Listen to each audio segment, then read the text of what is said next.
New insight tonight on this shocking incident where a driver recklessly plowed through the Hillside Homecoming Parade. You see that car went so quickly, the girls didn't even know what was happening. There's a growing outcry for more protections and precautions at future parades now. WRAL's Julian Grace joining us live tonight. Julian, you've also been trying to find out more information about the driver in this case. What have you learned?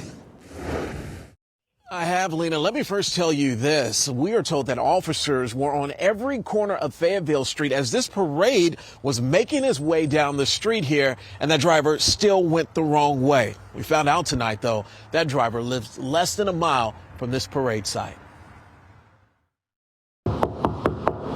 We started our day at this home as a black Mustang sat in the driveway.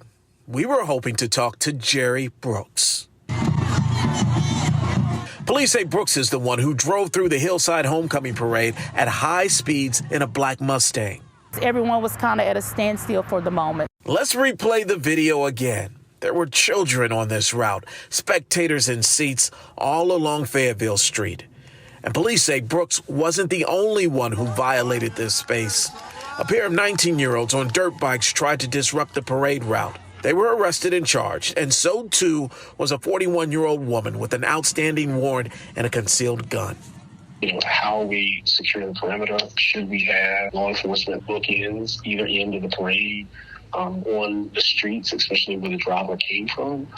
How are we making sure that getting ahead of those types of possible dangerous situations? That was State Rep Zach Hawkins over the phone. He says because of what happened at the Hillside Parade, he will talk to his colleagues about strengthening protections at the parade. While Hawkins hopes for change to happen, we were back at Brooks's address, where that black Mustang continued to sit in the driveway. We knocked on the door, but no one answered. We will continue to follow up to see if we can get in contact with Brooks. We do want to say he is facing a felony charge of fleeing the scene and also reckless driving. We're working to find out when his next court date will be. It is really a miracle that no one was hurt. That was just stunning. Julian Grace reporting live for us in Durham. Thank you.